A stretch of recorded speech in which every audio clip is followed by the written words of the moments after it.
Hello, my friends. Takuya here. And I'm Gabby. And welcome back to the podcast, my host. Welcome back. I am finally at home where I belong, in the dog bed. Yeah. He's once again sitting in the dog bed. Do you remember that place where we were at in Milan? We were recording the podcast episode while we were over there, and just how uncomfortable I was sitting in the corner trying to get... We had multiple episodes to record at that point. 3. Yeah, literally 3. And now here we are, finally back again with another episode of the History of Everything podcast. Guys, we are going to be a little bit off. If all of our patrons got like a little schedule of episodes for like 6 months, we're going to scramble them a little bit because the researchers are all swamped and we're not able to get the scripts out in time. So we did have one written by our good friend Austin, and we're going to record that one today. Yes. So that is the one we're doing here today that is talking about Barbarossa, an individual that, if you remember when we did that 8-part series on the Crusades, which I feel like I keep on referencing that every time I talk about multi-part series in this here, the Barbarossa was that very famous figure in it that, spoiler alert, because we're going to basically be doing a biography on him here today. He's the one that drowned in the river on his way to the Holy Land, that turned back what was arguably the biggest Crusader army in European history, the thing that potentially could have changed the tide of the Crusades as we know it, and it turned around after the dude drowned in a river. Reasonable. Yeah. But before we tell that story, I just want to remind everyone that, okay, so our Peru trip is closed, but we do have one trip this year, final trip, to Germany and Austria for the Christmas markets. We're going to be seeing castles. We're going to be participating in Christmas markets in 3 cities, which would be Munich, Salzburg, and Vienna. And if you guys want to join us on that, check out the link and sign up. We have payment plans. You just need to put 25% down to secure your spot. And after that, there are 6-month, 12-month, and I think 18-month payment plans. So it's up to you how much you would like to pay. It makes it way more affordable for the average person. And on top of that, I feel like I'm obligated to mention that that is the trip itself. And then beyond that, we're going to be going around ourselves, like my wife and I, and we're going to be exploring parts of Germany and maybe even going over into Hungary and other areas ourselves. So whether or not we see any of you or meet any of you or anything, whether you're going on the trip or not, well, I look forward to being able to see all of you as you possibly can. And maybe if you do go with us, you can go and explore a little bit more of that with us as it is. But back to Barbarossa. Back to Barbarossa. Okay, so now getting into this, and I feel really happy here that we're actually talking about a thing with Germany, considering that we're specifically talking about that thing with the trip. Okay, so Barbarossa, Holy Roman Empire. Oh my God. Holy Roman Empire? Yes, every single time. I love going back into the stories of the Holy Roman Empire. And he is an individual that... okay, you know how they have those little water wings for like kids that go on their arms when they get into the pool because they can't quite swim? Yeah. He is an individual that probably could have benefited from that. Wasn't he wearing full armor? I feel like water wings can't save you if you're wearing plate armor. Hey, if you have enough float... Why do battleships float? If you have big enough floaties, you could do anything, okay? Just imagine a battleship being sustained by a lot of rubber ducks. Battleships float because of, and let me tell you about this word called buoyancy. Buoy? Buoy. Yeah. See, it's all the men on that float. That's why. It's the buoyancy. Boo. I hope everyone listening is booing with me. Okay. All right. Fine. Moving on. Barbarossa. His name wasn't actually Barbarossa. Like the whole name for why he's even called that, like Frederick Barbarossa, is that he's known as Redbeard. Like that's what that is. Almost like a pirate name. So he was called Redbeard by the Italians, and as first of his name by a family in which he had been born the second, he was Frederick I. And this is a guy who embodied many different contradictions. He was someone who was an amazing king and ruler who was lauded as being the greatest emperor that the Holy Roman Empire had ever had. But he was simultaneously a person who was embattled by contradictory policy and countless wars. And it becomes this really confusing thing where someone wonders, okay, how does a guy with as complex of a history as Barbarossa end up being acknowledged as one of Europe's greatest peacemakers and rulers? Well, we're going to have to go ahead and dive into that. which is no pun intended, considering that he literally drowns here in the end. I feel like I'm spoiling that, but come on. If you've listened to any of our episodes and you remember any of the times that, again, I talked about the Crusades, I have mentioned this guy's death many times. But we now need to talk about the Duke of Swabia. That is his origin. For those who don't know, he started as the Duke of Swabia. He started as a duke and then became Holy Roman Emperor? Yes. How does that happen? Well, remember how you have the Holy Roman Empire and it's composed of many different states? You have kings, counts, dukes, all different kinds of things that are within it. Do you just get a promotion? So, sort of, you get elected. So the Holy Roman Empire was something where you could become emperor by virtue of election. And typically it was something where you had to be related to the previous guy in order to get elected. But there were many different times in which a dynasty would end up changing over. That happened multiple times over the course of the Holy Roman Empire's history. Not to break the fourth wall, but that mic is right up against your mouth. It needs to be further back. Okay, for anything that if there's any Further popping. back. Yeah. Like this? Yeah. I hope to God that it doesn't sound as bad. For anyone who's been listening to this here, I have the mic further away now here. I apologize. Okay, getting into this. Born to the preceding Duke of Swabia, which was Frederick II, and the daughter of Henry IX of Bavaria, Barbarossa's life would start with the destiny of royal upbringing. And what I mean by that is that his family during this time had already amassed a very significant stronghold within the deep reaches of the German territory of Swabia, and his uncle, who was Conrad III, had already reached the grand old plateau of a title of being emperor. So his family had connections, to say the least. Despite that, Frederick's legacy was going to be tested early and often. So here's what I mean. Prior to Freddie I's birth, the marriage of his father to Judith of Bavaria had quelled a decades-long rivalry that had existed between the family of Henry IX, who was of the Welf family, and that of his father, who was of the Hohenstaufen. Now, as was common for nearly the entire existence of the various different royal lines, marriage for the purpose of treaties between royal lines, this was something that often would bear fruitful results. And in the birth of the man that would eventually become known as Barbarossa, this is what would happen. This would create the belief that he was the individual that would one day sow peace and unify Germany with the power of both families, who were two of the most powerful families in all of Germany, which we say that in regards to the German region at the time, firmly in hand. Because Germany didn't exactly exist at this point, but people still spoke variants of German. They were German culturally, if not naturally. Not nationally, that's what I mean. That's so much pressure for one person. Yeah, welcome to the duties of kingship. That's kind of what ends up happening. You got a lot on your plate here. And the amount of people, whenever you hear about those royals who kind of crack and go crazy, you make fun of them. Yes, but also you got to think about the amount of pressure that was on them in the first place, and simultaneously how many potential assassinations those individuals survived. The amount of paranoia that they would have had is insane. But okay, moving forward.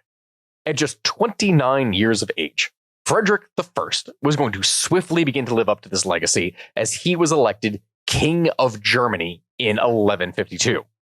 Shortly after being named King of the land, Frederick would then go on to violate many of the treaties. Well, I mean, this would be the first of many treaties that he would end up violating in what would become a very lifelong political war against the papacy. Do you remember how we covered that whole thing with the Holy Roman Empire and the investiture controversy and the issues that they constantly had with the papacy over who was allowed to have what powers to elect or put officials into power all over the country? Yep. Yeah, that's that's part of this nightmare. So yeah, starting with Eugenius III, he would have to deal with a number of popes. At the time of his royal leadership, Frederick was faced with a pope that leaned very heavily on prior papal victories, using their investment into local bishops and abbots throughout the HRE. So seeing this as a challenge and being extremely unwilling to succumb to papal rule, this young Redbeard would begin filling up vacant episcopal positions with German loyalists, which as you can imagine, considering the previous treaties and everything that had been signed with the papacy, that was directly going to violate the Concordat of Worms that had occurred back in 1122. Yeah.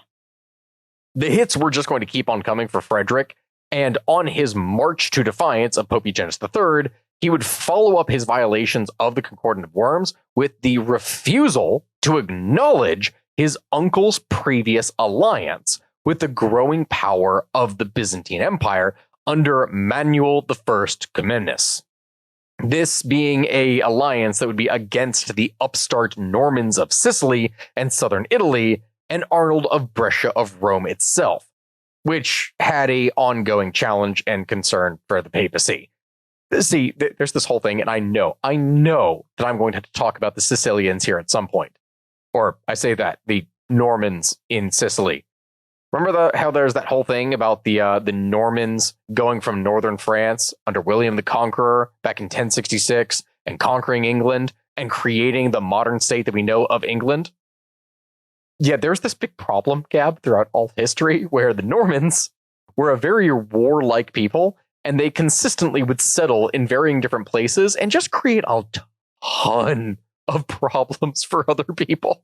Where did they find an entire group of people named Norman? Did everybody just name their kid Norman? Absolutely, they did. They all went, oh, hey, here's these Northmen, and they're French, so they're Norman. So here's Norman Frank, here's Norman England, here's Norman Italian. And all these Normans are going to go get on a boat and they're going to go bash someone's head in with an axe. And they did that a lot. I'm not even kidding. So among all the varying different warlike peoples that you could have in Europe, the Normans were some of the most famous. And one of the, spoiler alert, because I know I'm going to have to do an episode on them at some point. The Normans, one of the things that they were famous on here, Gab, is that they had this strong tendency to produce a lot of sons out of noble and knightly households. And the problem with producing a lot of sons is that you need lands to give those sons when you die.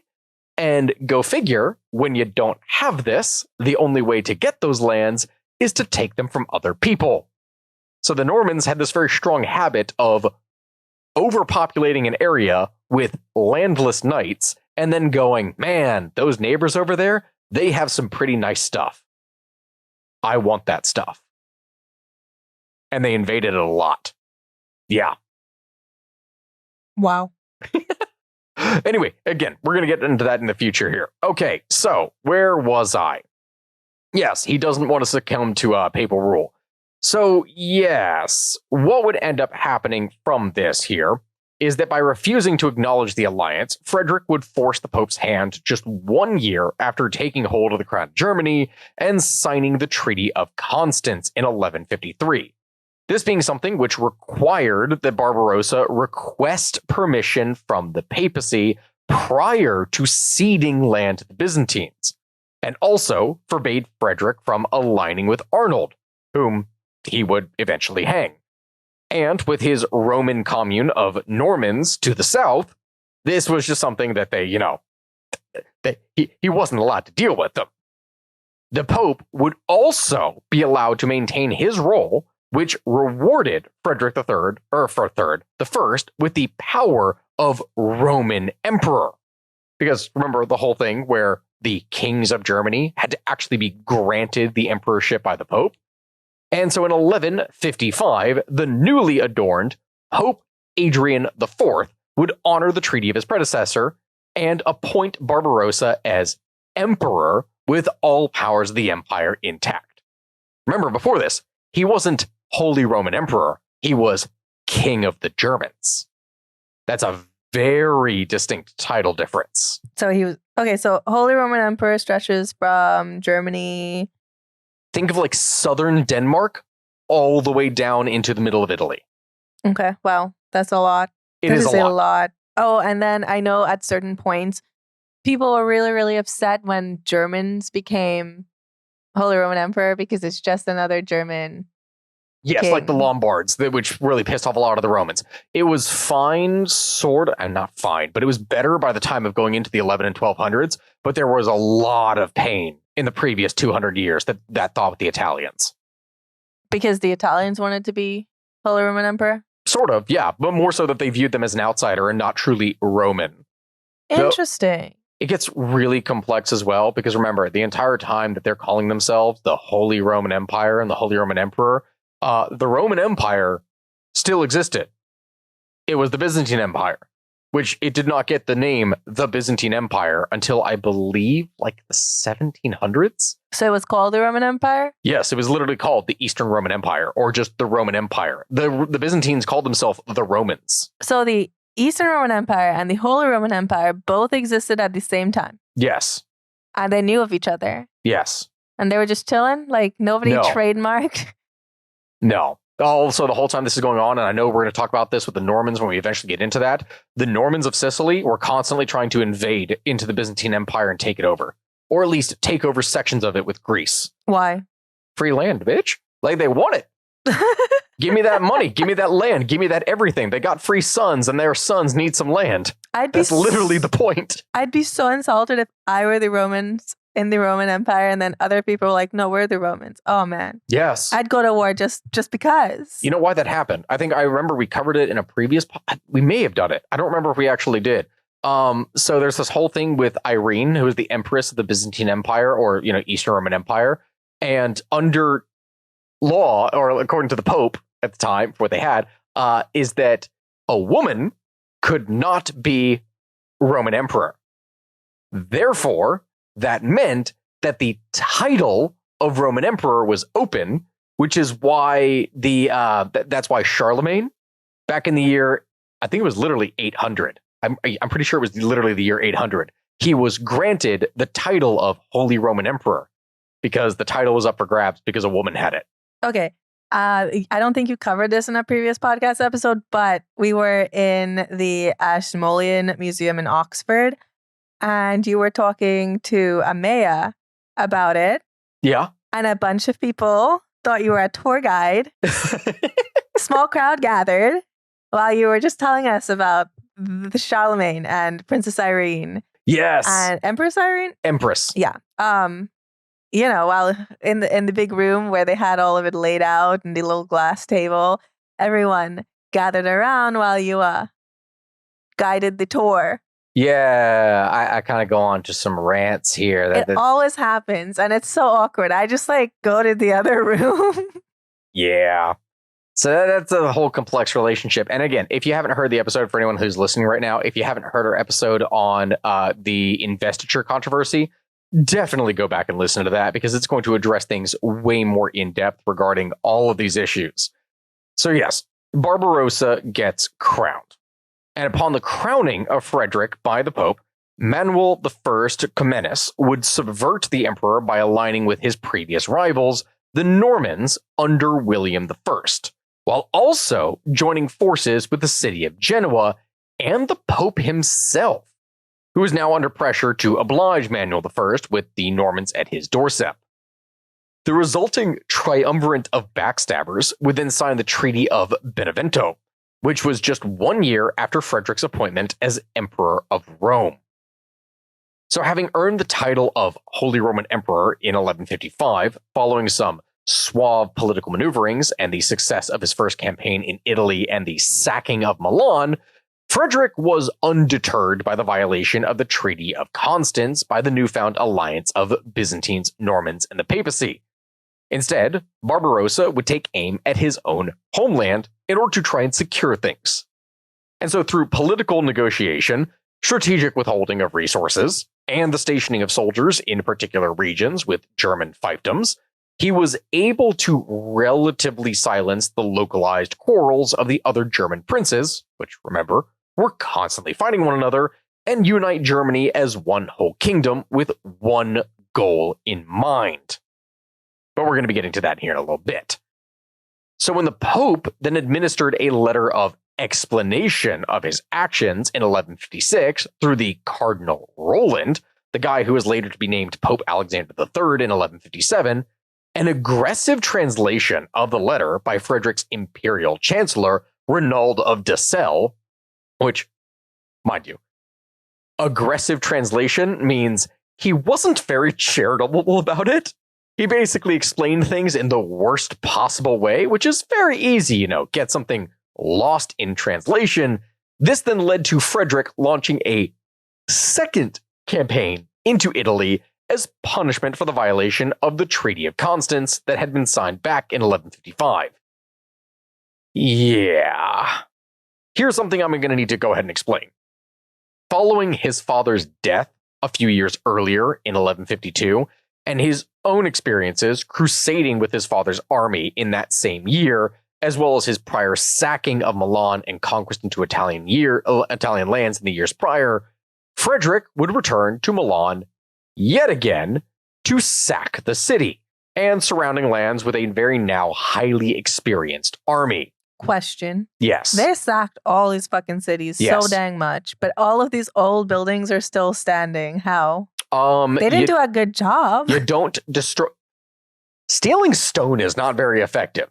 Stealing the gold that is inside of the stone buildings, that's effective. So they didn't sack the city in the sense of destroy the city. They sacked the city in the sense of scare all the people and steal all their shit. Yes. Also, typically, if stuff was within a church, you didn't touch that. There are many cases in which people would, but doing so would result in terrible outcomes, typically for those that did, because they're literally enemies of the church at that point. Like being smited? Yeah. Let's smitten? say it's the 1100s. You have a Christian army attacking a Christian city. Smote. What would typically happen in that scenario is you would usually leave the church and you would attack the merchant's house, burn that shit down and take all their stuff. That's sad because the merchant worked for his money. Yeah, but also... But I get what you mean. Free money. It's free real estate. Free real estate. It's free real estate. And look, if you burn down the property and then build something else there, it's free real estate. Any real estate is free real estate if you... Back it with the force of arms. I was going to say pillage hard enough, but yours is good too. In a more... Well, I don't even want to say diplomatic sense, but yes. Hey everyone, Sakuya here, and before we get back to the show, I would just like to thank today's sponsor, eBay Motors. eBay Motors is here for the ride. Remember when you first saw the potential, and then through some elbow grease, fresh installs, and a whole lot of love, you transformed 100,000 miles and a body full of rust into a drive that's all your own? With over 122 million parts for your number one ride or die, you can make sure that your ride stays running smoothly. Brake kits, LED headlights, exhaust kits, turbochargers, bumpers, whatever your baby needs, eBay Motors has it. And with eBay Guaranteed Fit, it's guaranteed to fit your ride the first time, every time, or your money back. Plus at these prices, you're burning rubber, not cash. Keep your ride or die alive at ebaymotors.com. Eligible items only, exclusions apply. So, yeah, with a well-equipped and well-trained army by his side and riding the high of conquest in Milan yet again, Frederick would then establish the Diet of Roncaglia, or Roncaglia. It's Italian, so there's a bit of a difference there for how I would say that. This would be a decree that would establish the true powers of the Roman Emperor. It would outline the empire's role in supporting the emperor and guarantee the emperor's rights for posterity. And in addition, the Roncaglia would grant the Holy Roman Emperor leader with 30,000 pounds of silver. This being a tax that Frederick would levy out to the great frustrations of the quarreling Italian factions, and also this would try and stop the Byzantine influence within the region. Because the Italian city-states, remember, are... No one can see that I'm doing this here. Massive air quotes with my fingers. Independent. And this was something that the German emperors of the Holy Roman Empire were constantly having to deal with. Rebellious Italian wealthy city-states. Okay, why was Italy all fractured? And I know they got, what is the word for it? Unified in what? 18 something? 1867? Was that it? Was it? Which is pretty late. Oh, very. To unify into a country. So why were they all so independent for so long? Oh God. Just because they each specialize in their own things, or it was always that way so they didn't want to change? Gabby, that is a fantastic question that you're asking here. And the short of it is that it gets really broken really fast. All right, rapid summary of history in the first place. Western Roman Empire falls. it gets taken over by a group of tribesmen called the Ostrogoths. You have the Ostrogoths and then becomes the Lombards. So you have the Lombard kings of Italy. They're essentially Germans that are ruling as the kings of the Italians. They then get taken over by Charlemagne. Charlemagne creates his whole thing with the Carolingian Empire, the Holy Roman Empire, and you have the Kingdom of Italy that gets divided amongst his sons, right? So this entire time that this is happening, there is an actual Kingdom of Italy that exists, but depending upon the time and who is in charge, different cities are going to have different rights and privileges and everything. There always existed within medieval society the idea of local rights and autonomy, and under certain kings, this got significantly stronger.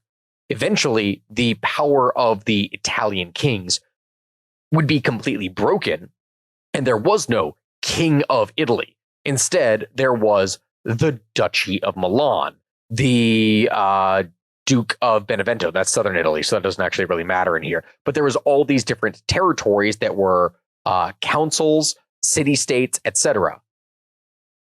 Do you remember when we were going from Italy to France and how oftentimes we were losing signal and we couldn't do anything because we were constantly going under the mountains? Yes.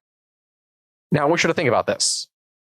The Holy Roman Emperors, based out of the middle of Germany, which is typically where they would have had their court, in order to stop or quell anything down in Italy, they would have to march an entire army across the Alps to attack Italy. Oh, I'd just be like, ooh, we don't know them. They're not my problem. So over time, what typically happened, and I'm doing a vast generalization when I say this, most of the time, it really wasn't worth it to directly control them. It was much easier to kind of let the Italian city-states and duchies and everything be mostly autonomous, because it took forever and a ton of resources to get an army down there. There was no guarantee that you would just win. And then on top of that, you get an army down there to crush something with the Italian cities in a revolt. Guess who's going to revolt now? Someone back in Germany, which means that you have to turn around, march your army across the Alps again, and then you have to get back to Germany in order to fight those. Italy was a massive pain in the ass for the Holy Roman Emperors, time and time again throughout all of their rule, and they continuously wanted to try to control it because it was wealthy, but it was a pain in the ass to do so. Makes sense. That's really the issue. So wait, hold on. Where was I? We were going on a whole thing in here. This is a long tangent that ends up happening with this. Divided Italian city-states. Yes, and the taxes and everything in here. I wanted to stop the Byzantine rule. Okay, so while shrewd and tremendously disliked by those that he ruled over, Frederick's Roncaglia would yield fantastic results for him, as the newfound boon of silver from Italian lands allowed the King of Germany to settle homeland disputes with a few well-placed payments, and also would free him of his own military shortcomings by allowing him the ability to raise a larger and more disciplined mercenary army. Because remember, most of the forces at this time are levies, and so actually employing well-paid, disciplined mercenaries can be very effective. Through a series of swiftly won battles and skirmishes and one declaration, Frederick was then able to quell the strife in Italy and reduce the Italian peninsula to a patchwork of well-puppeted castles, cities, and palaces that all claimed independent rule while establishing policies, taxes, and regulations that directly would support Barbarossa's ambitions within the region. No one was able to unify or stand up against anyone else without the permission and explicit desire of Barbarossa. He controlled things. Simultaneously, the tax would cripple many aspects of the papacy through the financial ruin of several archbishoprics, notably the Mainz, which was one of the big ones that was there at the time, whose role as the Italian legate, in tandem with his obligation of the reconciled, would nearly bankrupt Archbishop Christian. Yeah, go figure. When you siphon all that money away that was going to be going to the church doesn't have a good time. Now, the actions of Frederick would greatly enrage the Vatican, and they would go on to elect their own pope, Alexander III, while Redbeard would nominate his own choice, Victor IV. Remember, papal investiture controversy. Both of these guys would claim themselves as the true pope, with Alexander III garnering support from the Normans that once contested the Vatican, and Frederick and the German princes threw their patronage behind Victor IV. However, in 1160, at the Council of Pavia, only Victor IV would appear, and from this meant that he was going to be declared as the true pope. So after ongoing disputes between Frederick and Pope Alexander III led to increased pressure on the embattled papacy, Alexander would flee to France and England, where he would establish an alliance with Henry II of England and Louis VII of France. Both leaders would laud their support for Alexander as the true pope, and over the next year of this feud, it would lead to Frederick being excommunicated from the church and subsequently being stripped of his Holy Roman Emperor status, as he would continue to attempt negotiations with Henry II, who had begun engaging Louis VII in war yet again. Can you guess why? Why? Because they're English and French, Gabby. Of course that's why. Do you need literally any other reason besides they're English and French? And they love each other so much. Always get along. Exactly. Best of friends. So, assuming that the war would soften Henry's stance on Alexander, Frederick entered the Diet of 1165 in Würzburg, following a failed attempt at healing the divide with Louis while visiting France, and an additional attempt by Alexander to bring Frederick back into the church. Now, Frederick was confident that he had reduced the support of Alexander and drawn the English away from the combative pope.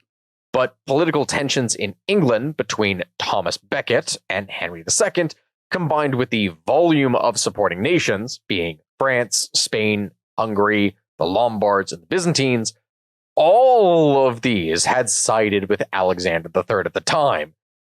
And that led to Henry II dragging his feet on the denunciation of Alexander as being the Pope, and that gave him leverage over Becket at home in England.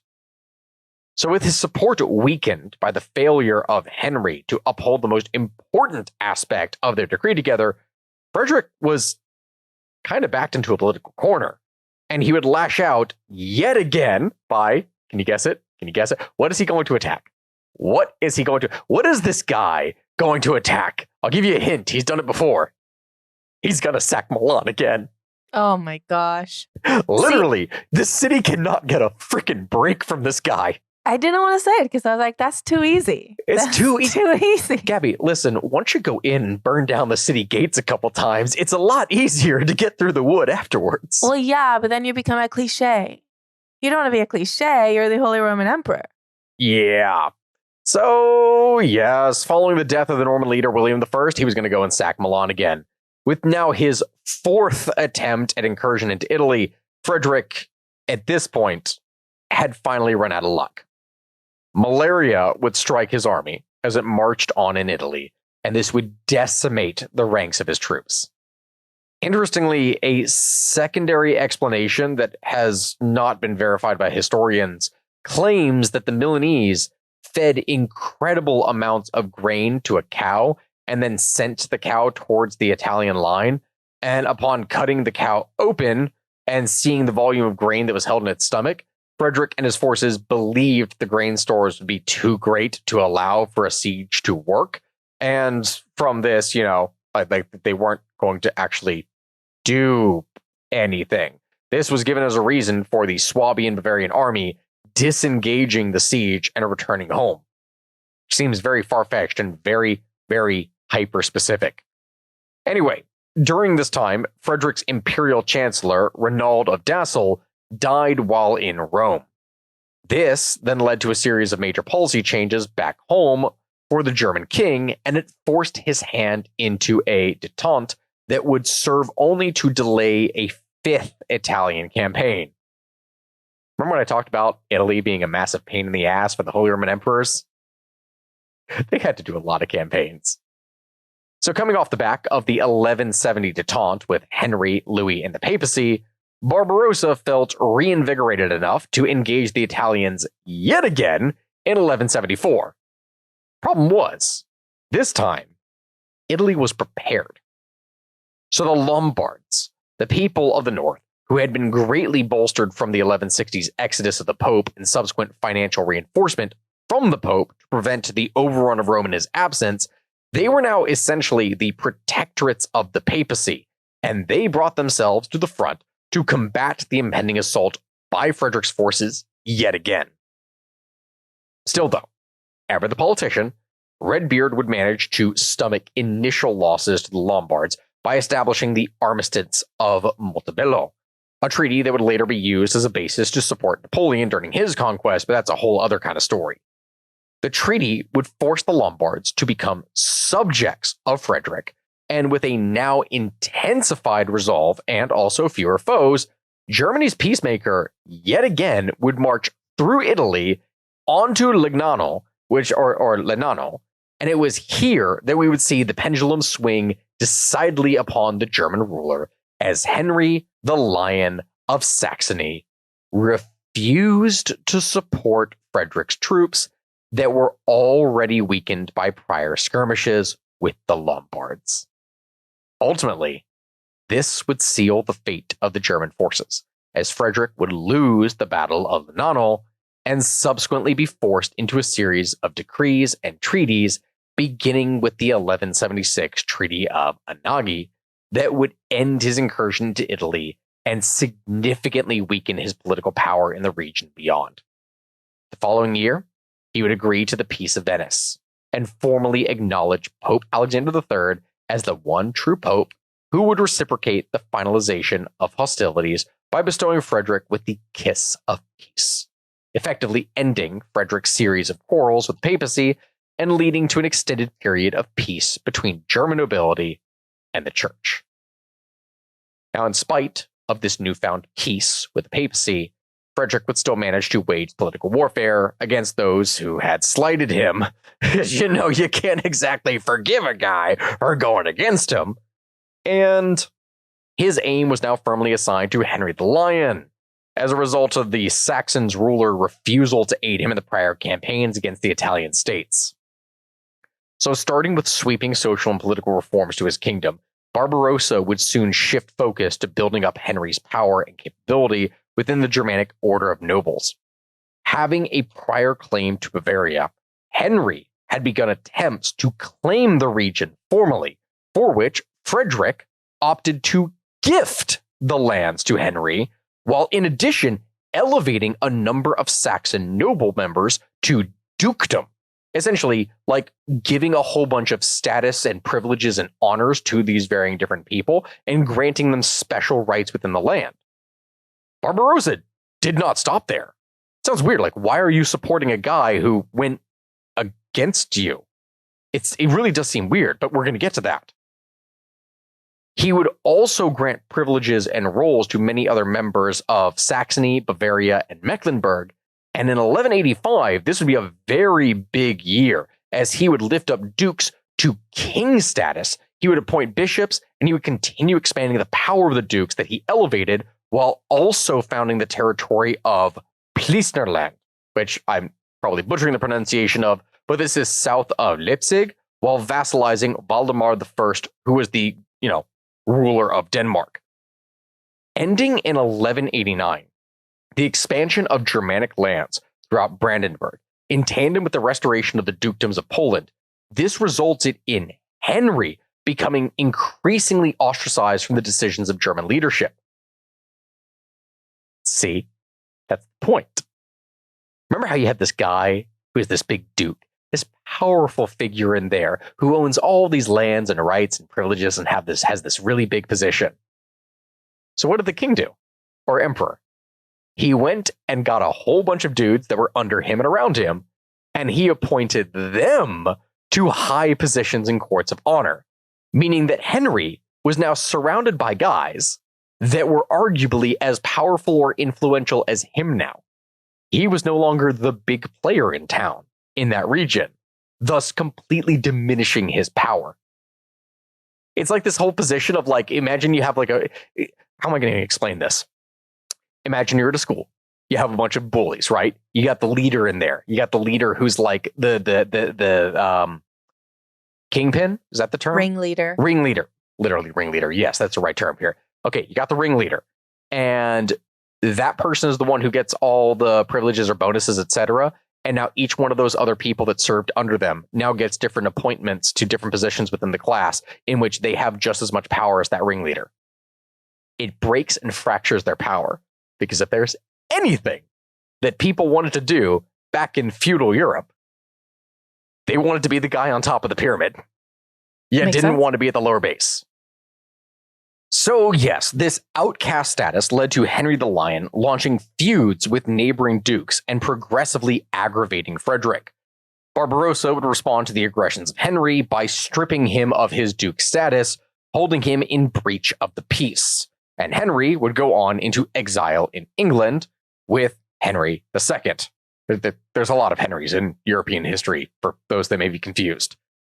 So with Henry the Lion of Saxony now deposed, Frederick's reformation to imperial law and expansion of powers to the local fiefdoms surrounding him would establish a series of states that would be unified under one German king, Frederick I Barbarossa. He was now the guy who was fully in charge. And so with his kingdom now fully pacified and acting as one uniform entity, Frederick could now do his greatest mission, the thing that would cement his legacy for the rest of time. Gabby, do you know what I'm talking about? The guy who drowned in the river. Yes, in the worst way possible. He could now finally answer his call to the Crusades for the third time as Saladin's army put a stranglehold on Jerusalem. Prior to leaving for the Crusade, Frederick would return a part of the papal state to the Pope, and he would set out for Armenia to make the crossing into Turkic lands, where he would meet his very unfortunate fate. Now, swimming was not a strong suit for Frederick, and while bathing in the Salif River, he drowned. Or at least that's the story that seems to be more entertaining. While historians do agree that it's more likely Frederick fell off of a bucking horse while heavily clad in armor, which would have, led to his drowning death under the weight of his garb, we don't quite know what happened. We only know that he did drown. As to how, we can't really say. The story of Redbeard drowning in his bath has survived nearly 1,000 years and is common of a story to tell about his death. But even in death, Frederick was ever the politician, with a grudge against the Italian states. And so prior to leaving for Jerusalem, Frederick had managed to reach an agreement through clever politicking to send his son Henry to marry the daughter of his lifelong adversary, King Roger II. This move would assure that the Hohenstaufen lineage, from which Frederick began, would remain a world power and gain the lands of Sicily that he had desired for decades. Brings us to question, though. He's dead. Why is Frederick one of the greatest Holy Roman emperors? I mean, some of the things he's described in here is good, but others not necessarily so much. Well, let's look at that. Dying at the ripe old age of 66, Frederick would leave behind much more than a legacy of just hating Italians, the Pope, and other European leaders. Which, to be fair, he did a lot. Upon his death, Barbarossa left behind an expansive and unified empire in the German-held lands, having been directly responsible for the establishment of over 24 cities, ranging from the Baltic Sea to the heel of Sicily. Frederick was a master craftsman of nation-state building.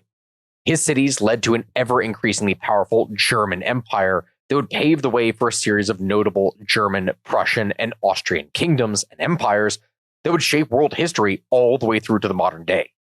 His passion for laws and crafting of societal norms led to the widespread reforms of English, French, Spanish, Norman, and Byzantine laws, which reformed the world from a series of fiefdoms and loosely unified dukedoms and regional powers to instead more of a series of states operating under the unification of a single ruler.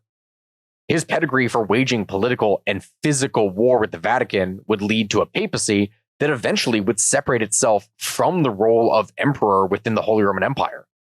His people would prosper greatly under his rule, with limited instances of plague impacting his territories and a near zero issue with famines or otherwise hunger striking his people.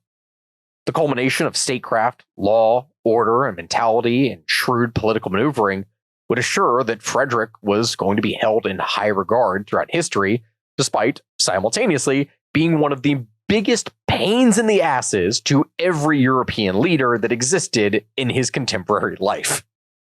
Because he was a massive pain in their ass.